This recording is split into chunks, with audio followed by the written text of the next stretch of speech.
Hola, bienvenido a una nueva oportunidad de estudiar juntos la Biblia, capítulo tras capítulo, día tras día, todos los días, hasta completar la lectura de toda la Biblia. Reavivados por su palabra, es el espacio que nos regala esta oportunidad. Antes de la lectura, vamos a pedir la bendición de Dios. Padre nuestro, te damos gracias por tu palabra y te pedimos que ella impacte una vez más en nuestra vida. Lo hacemos en el nombre de Jesús. Amén. En el capítulo 5 de Josué, nosotros encontramos dos reacciones.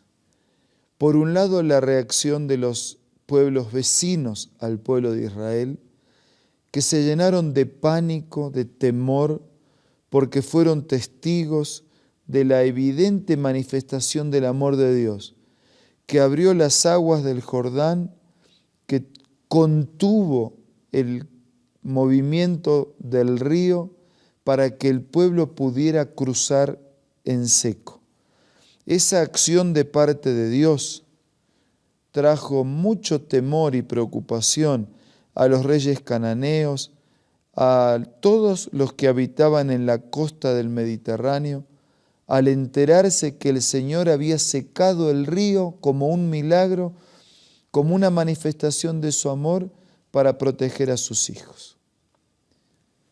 Pero en este mismo capítulo hay otra reacción, la reacción del pueblo de Dios en la fiesta de celebración que se conoce con el nombre de la Pascua.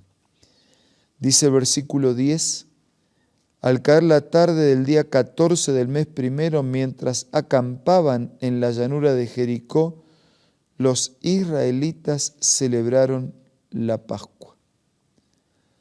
La Pascua fue la fiesta establecida por Dios para que ellos recordaran que Dios los había liberado de la esclavitud de Egipto, los acompañaría en el desierto y cumpliría su palabra de darles una tierra nueva. Al día siguiente, después de la Pascua, el pueblo empezó a alimentarse de los productos de la tierra, de panes sin levadura, de trigo tostado. Y desde ese momento dejó de caer maná y durante todo ese año el pueblo se alimentó de los frutos de la tierra. Recuerdan ustedes, lo hemos estudiado en capítulos anteriores, allí en el desierto donde no tenían almacenes, ni supermercados, ni shopping center al alcance de la mano, era Dios quien los alimentaba directamente enviando un producto especial llamado maná que caía del cielo y que todos los días podían recoger, día tras día, y el viernes una doble porción, resguardando así su alimento también para el sábado. Pero ahora que estaban en la tierra prometida, Dios no es que elimina la bendición, Dios cambia de bendición. Deja de enviarles el maná del cielo y multiplica la tierra, la fertilidad, la cosecha, los frutos, y a través de la bendición otorgada por medio del trabajo en las tierras, ahora ellos también son alimentados y mantenidos. En la última parte del capítulo hay una situación muy especial. Cierto día que Josué estaba en el campamento, al levantarse vio hacia la distancia una figura, un hombre de pie, con espada en la mano. Y Josué se acercó con una pregunta: ¿es usted de los nuestros o un enemigo? Y la respuesta fue: me presento ante ti como un comandante del ejército del Señor. Entonces Josué se postró, porque entendió que estaba frente a un ángel, frente a la misma presencia de Dios. Se postró y le preguntó: ¿qué órdenes trae usted, mi señor, para este siervo suyo? El comandante del ejército del Señor le contestó: quítate las sandalias de los pies, porque el lugar que pisas es sagrado. Y Josué le obedeció. Los enemigos reaccionan con miedo. El Hijo de Dios reacciona con alegría y con gratitud. Ofrece en la Pascua una celebración de gratitud a las bendiciones de Dios, a la misericordia, liberación y salvación. Y allí aparece la figura de un extraño, el representante de Dios, el comandante del ejército de Dios. Y Josué pregunta: ¿y tú quién eres? ¿De los nuestros, amigo o enemigo? La respuesta: yo soy comandante del ejército de Dios. Y cuando Josué entendió eso, se arrodilló. Una actitud de adoración. Segundo, le hizo una pregunta: ¿qué orden tienes para mí? Y cuando recibió la respuesta que por la presencia de Dios ese lugar era santo y tenía que quitar sus sandalias, entonces él obedeció. Dios se te está apareciendo en tu vida en estos días. Ya lo hizo en lo pasado, pero en estos días y ahora lo hace nuevamente. ¿Quién es Dios para ti? ¿Un amigo o un enemigo? ¿Puedes percibir que estás frente a la presencia del comandante de los ejércitos del universo, el que ofrece protección, salvación, seguridad y eternidad? Y si percibes eso, ¿podrías tener la misma actitud de Josué, que se postra para adorar y que tiene una pregunta para permitir que Dios intervenga en su vida? ¿Será que nosotros, como Josué, podemos presentarnos delante de Dios con la disposición de adorar, de reconocer su grandeza, su poder y que Él es el comandante de los ejércitos del universo? Y que junto con ese reconocimiento tengamos la sensibilidad, pero al mismo tiempo la grandeza de preguntar: Señor, ¿qué orden tienes para mí? ¿Qué mensaje tienes para mí? ¿Cuál es tu palabra? ¿Será que usted se anima a hacerle esa pregunta a Dios? Y después de hacerle esa pregunta, ¿será que se anima a hacerle caso a la respuesta? Vale la pena adorar a Dios. Vale la pena considerar a Dios nuestro amigo. Vale la pena considerarlo el comandante de los ejércitos del universo. Vale la pena preguntarle con sinceridad para escuchar su respuesta y obedecerle con fidelidad. Un nuevo día, un nuevo capítulo de la Palabra de Dios y una nueva reflexión basada en los escritos del Espíritu de la Profecía. Estamos aquí con el pastor Bruno Razo y ya nos adentramos para enfocarnos en el estudio de hoy. Bienvenido, pastor. Gracias, pastor Eber. Una alegría, como siempre, poder estar juntos y más porque sabemos que no estamos solos, que muchos amigos y hermanos nos acompañan en este espacio y nosotros oramos para que sea de bendición para todos. Pastor, el capítulo 5 del libro de Josué nos trae varios desafíos para comprender. Por ejemplo, el hecho de que no había estado siendo practicado ese ritual de la circuncisión, pero luego de un tiempo bastante largo, Josué, parece por indicación de Dios, con toda seguridad, dice: bueno, tenemos que circuncidarnos. Estaban ahí prácticamente en las entradas de la tierra prometida. Y entonces, ¿cuál era el objetivo?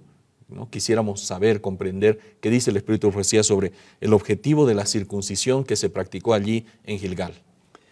Elena de White, en el libro Patriarcas y Profetas, lo explica de esta manera. De paso, aprovecho el momento para decir que hay 5 libros que actúan así como un comentario de ampliación de los escritos bíblicos. Y esa serie de 5 libros se la conoce como la serie del gran conflicto. ¿Cuál es el gran conflicto? El conflicto entre el bien y el mal. Porque la Biblia es eso, la Biblia nos cuenta el gran conflicto. Génesis 1 y 2 es un mundo perfecto. Y Apocalipsis 21 y 22 es un mundo perfecto.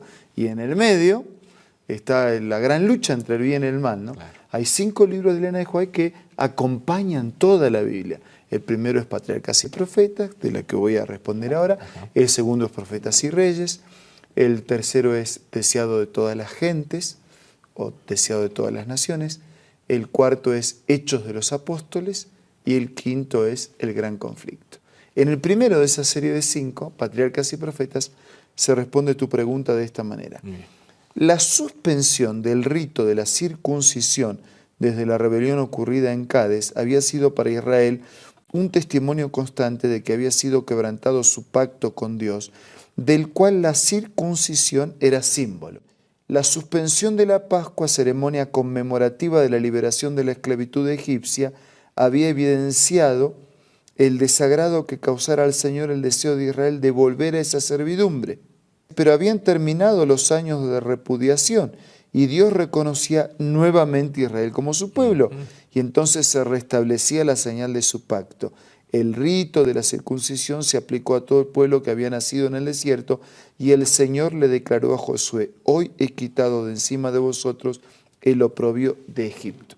Utilizando la figura de una oveja que marcada o de un animal que marcado representa a su dueño, las ovejas habían quedado a la deriva por propia elección y decisión de la oveja, como que desconocían a quién pertenecían, no tenían identidad, pero ahora se estaba recuperando, el pueblo estaba aceptando la soberanía de Dios, claro. Entonces recuperó su identidad, recuperó la marca.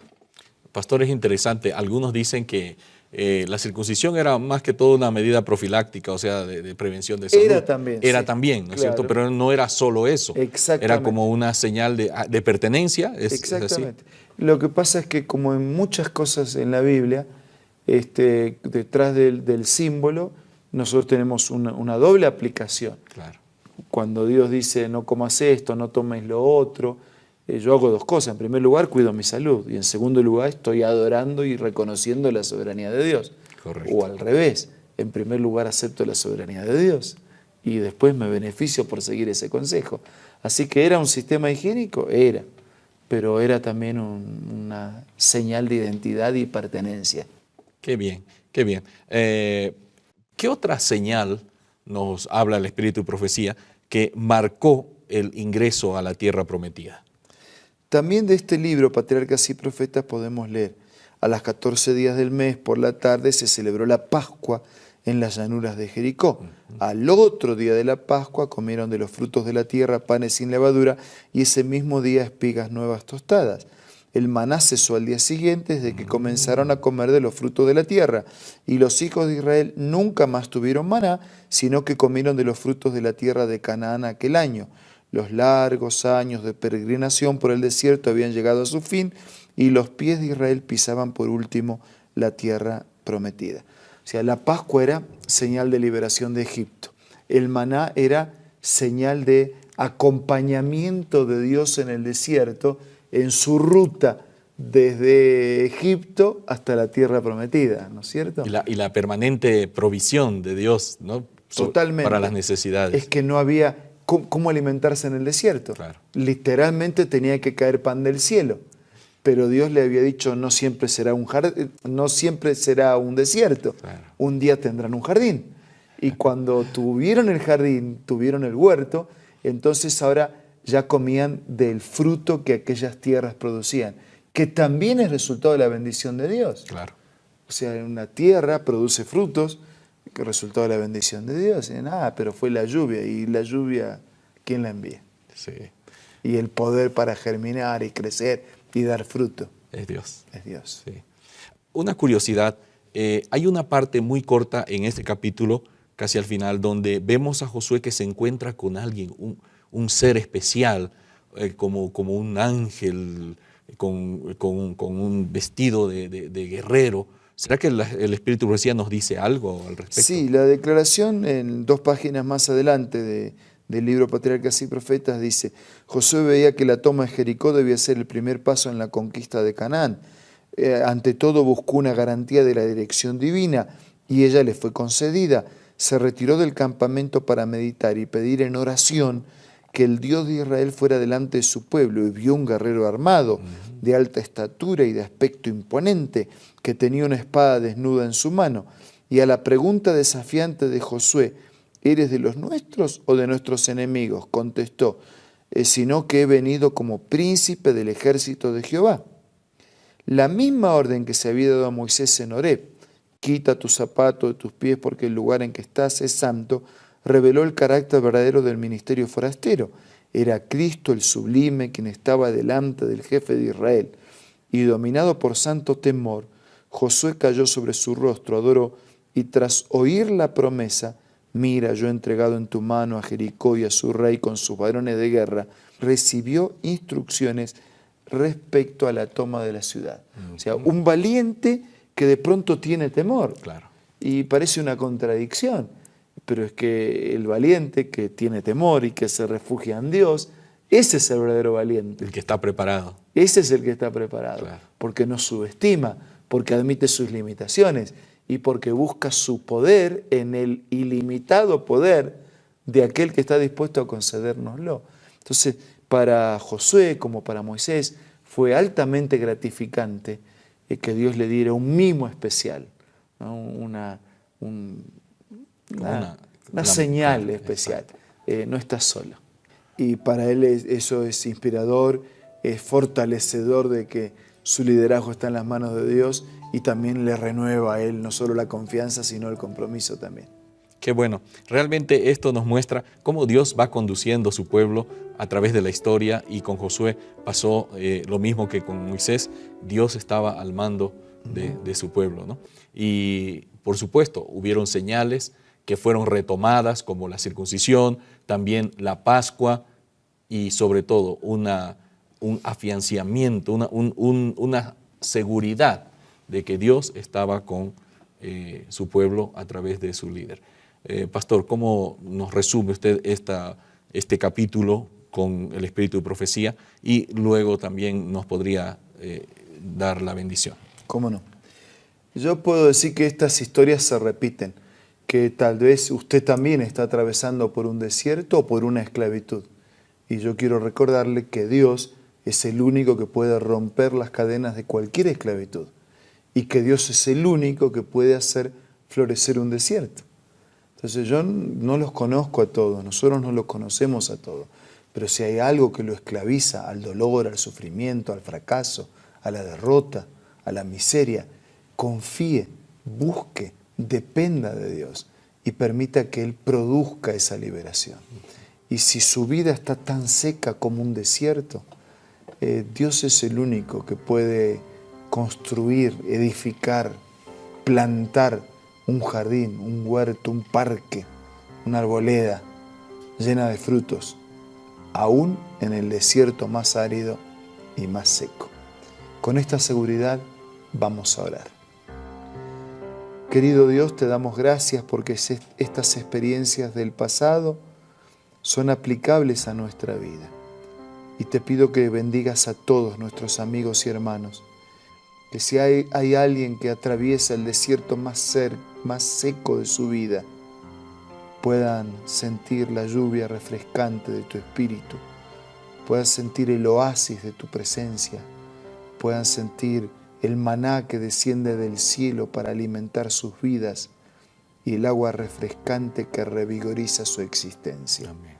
Quédate con cada uno de ellos y con cada uno de nosotros. Te lo pido y te lo agradezco en el nombre de Jesús. Amén. Amén.